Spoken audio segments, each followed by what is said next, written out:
Immense territoire vierge, grand comme 3 fois la France, la Mongolie a su conserver une nature intacte, et à part la capitale Oulan-Bator, chaque mètre carré de steppe ou de taïga, chaque kilomètre de rivière, est resté intact, comme à l'origine de l'histoire mongole, du grand Gengis Khan. Vous pensez à un voyage de pêche en Mongolie? Vous avez fait le meilleur choix en contactant Pack Voyage et Piam. Spécialisé dans les séjours de pêche en Mongolie, Pack Voyage s'est beaucoup investi depuis 12 ans dans ce pays. Fort d'une longue expérience, jalonnée de multiples prospections, nous pouvons aujourd'hui vous proposer ce qui se fait de mieux pour un séjour de pêche en Mongolie. Cette petite vidéo a pour but de vous guider dans votre choix. Pêcheurs au lancer, pêcheurs à la mouche, ainsi que pêcheurs au toc, nous avons pour chaque technique de pêche un merveilleux camp mongol à votre disposition, sur les rives d'une merveilleuse rivière.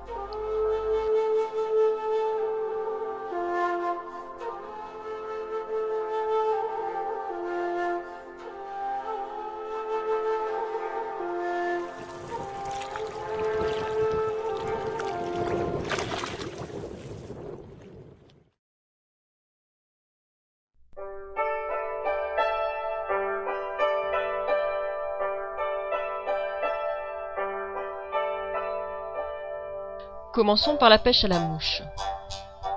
Réservé à la pêche à la mouche, notre lodge des 4 rivières est sans aucun doute le plus confortable lodge de pêche de Mongolie. 4 grandes chambres de 2 personnes pour un lodge en bois de 2 étages. 8 pêcheurs maximum pour environ 150 mètres de parcours de pêche, entièrement réservé Pack Voyage. Les nostalgiques pourront, s'ils le désirent, dormir dans une yourte privée. Nous possédons là-bas 4 bateaux tugboat. Le matin, chaque bateau part vers des spots différents, voire vers une rivière différente, avec un guide particulier. 2 pêcheurs par bateau. Nous avons construit ce lodge dans le plus merveilleux des sites de pêche, puisqu'il est juste à la confluence des 4 rivières, Sailing, Chulut, Ider et Dalganmoror.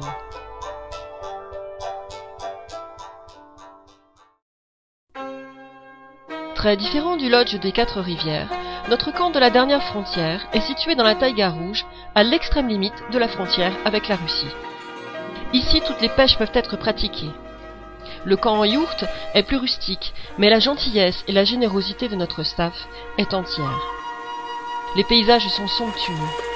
Truites, ombres et taimen peuplent en excès la haute d'Elgarmoran.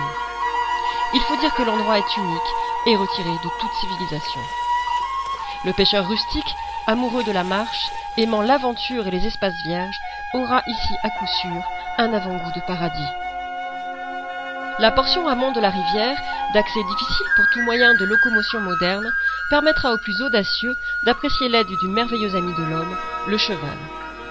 Traversée de rivière, suivie de quelques chevauchées dans les champs d'Edelweiss, et le pêcheur cavalier pourra atteindre les sommets de la rivière, mais il pourra également atteindre les sommets dans la qualité de la pêche.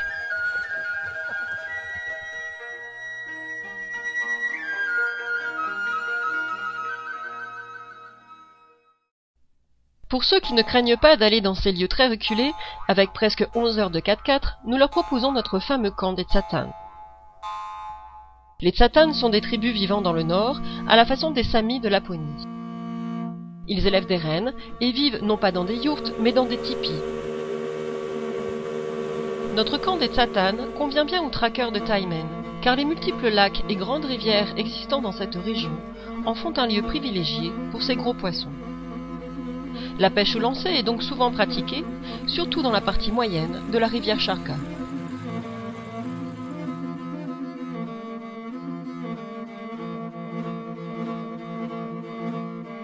La Haute Charga et la rivière Tingis sont beaucoup plus rapides et courent dans des vallées pleines de gros blocs et de forts courants. Que de poissons par ici!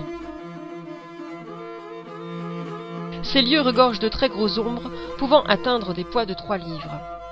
Et si les truites sont en quantité moindre que dans les rivières du centre de la Mongolie, elles sont par contre beaucoup plus grosses, certaines pouvant atteindre 80 cm.